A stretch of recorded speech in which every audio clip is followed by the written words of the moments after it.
Young sprouts of the service tree and of the carob tree, the seventh year applies to them and to their proceeds. Beer applies to them and to their proceeds. Lulavim of the terebinth of the pistachio tree and the white thorn, the seventh year applies to them and their proceeds. Beer does not apply to them or to their proceeds, but beer applies to the leaves since they fall off from the stem.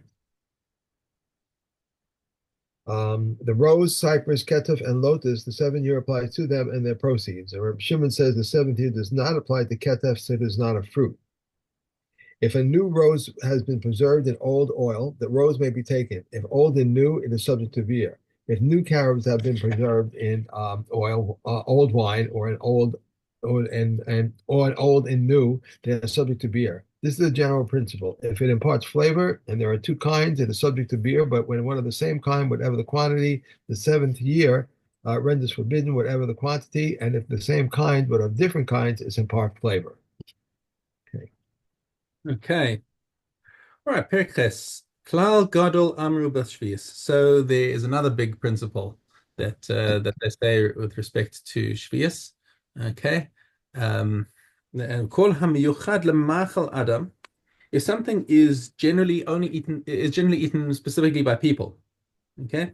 Ein osin mimenu melugma la'adam. Then you cannot turn it into what they translate as a poultice, but as some sort of a medical thing. You can't take the food and turn it into a medical patch. Okay. But ein tzarich lomar lebeheima, and certainly not for an animal. V'chol she'eino miyuchad lemachal adam. And if something is not specifically designated for human food, but is often used for animal food, osin mimenu melugma la'adam, then you are permitted to use it as a poultice. Now just hold on a second, my kids. Okay. Right. So we just said that for a behemoth, if it's food for a behemoth, you can make it into medicine for a person and apply it to the skin. Okay. The whole but you cannot use it as a medicine for an animal. So you can use it as medicine for a human if it's an animal food, but you can't degrade it. So Shemitah stuff you're not allowed to degrade. And anything that's not designated as food either for humans or animals. Now, this is all going to depend on the person's intention. If you had intention on it when you picked it that it was that people would eat it, and also for animal purposes, then we're going to give it the both chumras. And once again, I'm going to pause. Uh, Okay. okay. So we said if it's not specifically that if the food is not generally used either for humans or animals, then it all depends on the dice that the person had when they picked it. Okay. If you wanted for both human and animal food, then it's got two chumras. One, for as human food, you're not going to be allowed to turn it into a poultice, and as an animal food, you're not going to be allowed to cook it because animals don't eat cooked food. Okay, so you got two chumras now. Chashav alav le'etzim. If he cut it down and he just thought he was going to use it for firewood, harei ka'etzim. Then it is. Then it's just firewood and there's no kedusha on it at all. You're allowed to burn it. Kagon hasiya va'ezov va'koronis. We gave three species over here that could be edible but are not specifically great for eating. Sia and Azov is hyssop. I can't remember what the translations are of the other. It's thyme, it's thyme, hyssop, and savory. Okay, so they're all So, they're all right, spices, right? right, You use them as spices, but they're not things that you would eat in their own right. right. Okay. Base. Shevi'is nitna la'achila v'lishtia v'l'sicha. So you are allowed to use Shemitah produce for eating, for drinking, and even for anointing.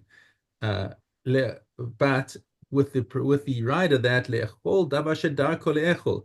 You eat something that is generally eaten. V'lasuch davar shedar kol lasuch, and you anoint with something that's generally anointing, like olive oil is the one that we're thinking of mostly.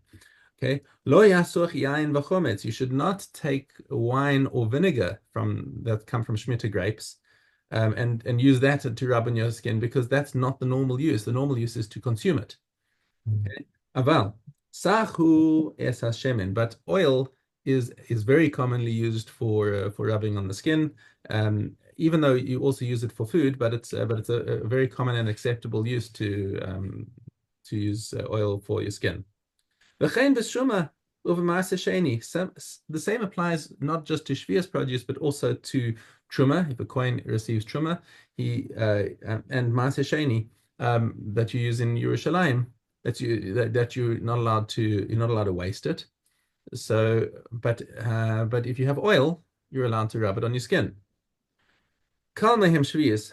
So Shemitah is actually more lenient than Truma and Maaser Sheni. Shenitna lahadlakas haner, because with Shemitah oil you can actually use it for burning. Right, right. Because oil is very commonly used for burning, which Truma you're not allowed to do unless it's actually become tame. Right. Okay.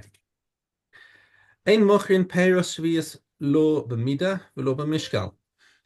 When let's say when are you allowed to sell Shemitah produce at all? It's when you went out and gathered a permitted amount for yourself, and then you found you had left over. Okay, so Mhm. now you're allowed to go and sell it at a reduced price just to cover your effort, the fact that you went out into the field, but you're not allowed to make a profit on this kind of thing. Okay. En mochin peres shvius lo b'mida, and when you do sell it, you cannot sell it in the normal way. You can't say, okay, it's now not by size, lo b'mishkal, not by weight, lo b'minyan, and not by number. You just got to sell it as a lot with with your effort, with a price tag attached saying, okay, this is the effort it took me to pick Right. this. So you're not actually putting a price on the produce, but rather on your effort. And also figs cannot be sold by number, even though the normal way of selling figs is to measure them by weight. So you can't even say, okay, I'm going to do a shinoi. The normal way of doing figs is by weight, so I'll sell them by number. Below yarak b'mishkal. And similarly, vegetables which are normally sold by number, so let's say heads of lettuce or something like that. So I'm going to sell them by weight instead as a shinoi. Beis Shammai omrim af lo agudos, and you cannot even sell them as bundles without a minion, right? To as you would, but the and so Beis Shammai is saying that normally agudos bundles of vegetables are sold as um, um, as a bundle. So rather, Beis Shammai said that he has to actually unbundle it and show that it's another shinoi over here, so it doesn't look like it's being done commercially. Beis Hillel omrim, if it's normal to bundle it in the house, then you're also allowed to bundle it in the shuk. Kegon kreishin neitzach halav, like vetches and milkweed. Is that right? Leeks and milkweed. Yeah. Yeah. Okay. And Good. that's it for today. Right. Let's see. Okay. Yeah. Bazara, Dalad. Uh, Yeah. Olive Yud. Olive Yud. Um, I've got Tess here. Okay, I'm sorry. Olives, once they yield one rivas per one saw, they may be crushed and eaten in the field. If they yield half a log, they may be pressed and used as an ointment in the field. If they have produced a third, they may be pressed in the field and taken into his house. So also in the years of the 70th cycle, they are liable to tithes, and all other tree fruits, the season for the tithes is also their season in regard to the seventh year. From when on is it forbidden to cut down trees in the seventh year? Beit Shammai says all trees once they bring forth. Beis Hillel says carob trees once they droop, and vines once they produce kernels. Olive trees once they blossom, and all other trees they bring forth. And all trees may be cut down when the tithing season arrives. How much ought an olive tree produce so that it may not be cut down? A quarter. Rabbi Shimon Gamaliel says all according to the olive tree. Um, to white figs, the seventh year applies in the second year because they ripen once in 3 years. Rabbi Yehuda says the seventh year applies to Persian figs in the year following the seventh year because they ripen once in 2 years. And they said to him, it was not stated except in regard to white figs. Okay. Sound? Kilayim. Okay. So is it? Okay, I got it. Sorry, I'm off to my book. Okay. Lion.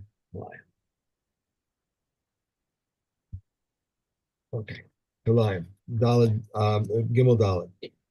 If one plants 2 rows of cucumbers, 2 rows of gourds, 2 rows of Egyptian beans, it is permitted. 1 row of cucumbers, 1 of gourds, 1 of Egyptian beans is forbidden. 1 row of cucumbers, 1 of gourds, and 1 of Egyptian beans, and 1 row of cucumbers, Rabbi Eliezer permits, that the sages forbid.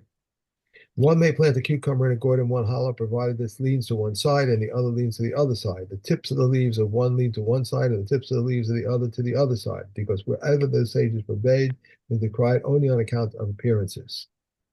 Um, what in his field was sown with if his field was sown with onions and he wished to plant it in rows of gourds, Rabbi Ishmael says he uproots 2 rows and plants 1 row and leaves a standing crop of onions over the space of 2 rows and uproots 2 rows and plants 1 row. The Rakiva says he uproots 2 rows and plants 2 rows, leaves a standing crop of onions over the space of 2 rows and uproots 2 rows and plants 2 rows. But the comments say if there are not 12 amos between 1 row and the other, he may not maintain the seeds between them. Okay.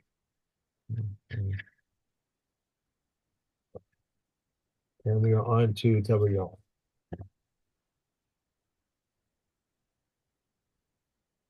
Oh, Tavayom.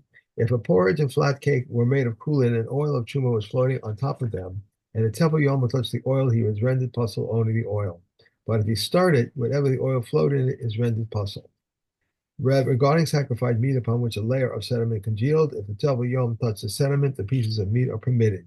If he touched the piece of everything that comes with it are connected to one another. Rabbi Yochanan ben Nuri says both of them are connected to one another, and the same applies to legumes of which a layer congealed on top of the slices of bread.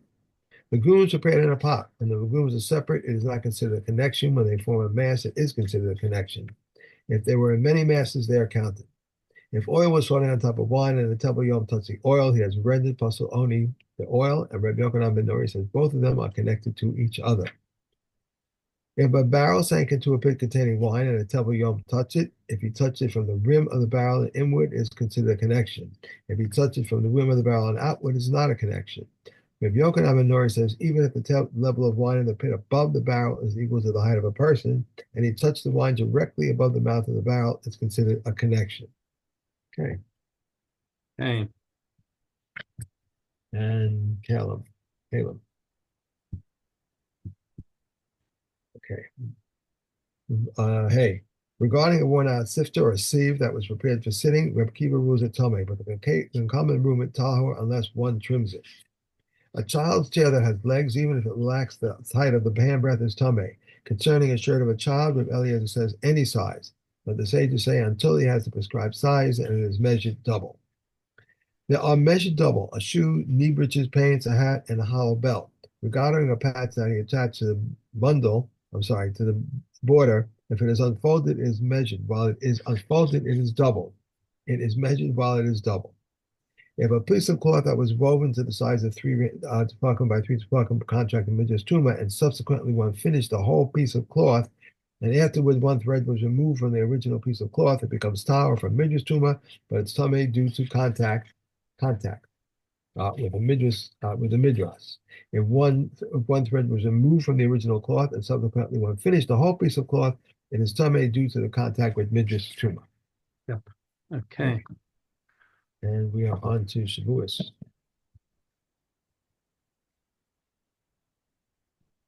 Okay, Yud Aleph. If he said he said to two, I adore you, so and so and so and so, that you know testimony for me, that you come and testify for me. And they replied, we swear that we do not know any testimony for you, and they know hearsay testimony, or one of them was a relative or a person ineligible to testify, they are exempt. If he sent the adoration through his slave, or the defendant said to them, I adore you, that if you know some testimony for him, that you come and testify for him. They are exempt unless they hear it from the claimant. If he says, I adore you, I command you, I bind you, they are liable. By heaven and earth, they are exempt. By Aleph Daled, by Yud Hey, by Shaddai, by Tzavavos, by the gracious and compassionate, by the slow to anger, abundant in kindness, or with any of the substitutes, they are liable. Should a should one blaspheme any of them, he is liable. These are the words of a mayor, but they come and exempt him. Should one curse his father or mother by any of them, he is liable. These are the words of a Miri, but the sages exempt him. Should one curse himself or his neighbors by any of these transgressions, a negative commandment? May God smite you, or so may God smite you. This is the curse written in the Torah. May he not smite you, or may he bless you, or may he benefit you, or may he declares him liable, but the sages exempt him. And Rosh Hashanah. Tanis. We get Tanis.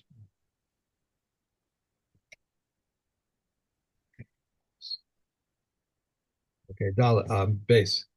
We do not request rain except for close to the rainy season. Rabbi Huda says of those Chazanim who will stand before the ark on the last day of Yom Tov of the festival, the last Chazan mentions the power of rain, but the first Chazan does not mention it. On the first Yom Tov of Pesach, the first Chazan mentions the power of rain, and the last Chazan does not mention it. Until when do we request rain? Rabbi Huda says until Pesach is over. In May it says until Nisan is over, as it is said, he caused rain to fall for you, the early and the late rains in the first month. On the third day of Mar Cheshvan, we request rain. Rabbi Gamil says on its seventh day, 15 days after the festival, so that the last pilgrim straggler of Israel may reach the Euphrates River. When the 17th day of Mar Cheshvan arrived, but rain did not fall, the distinguished individuals will start fasting a series of 3 fasts. They may eat and drink after dark, and they are permitted to work, bathe, anoint themselves with oil, wear shoes, and have marital relations. Okay. And we is All done. right. We are good. Okay.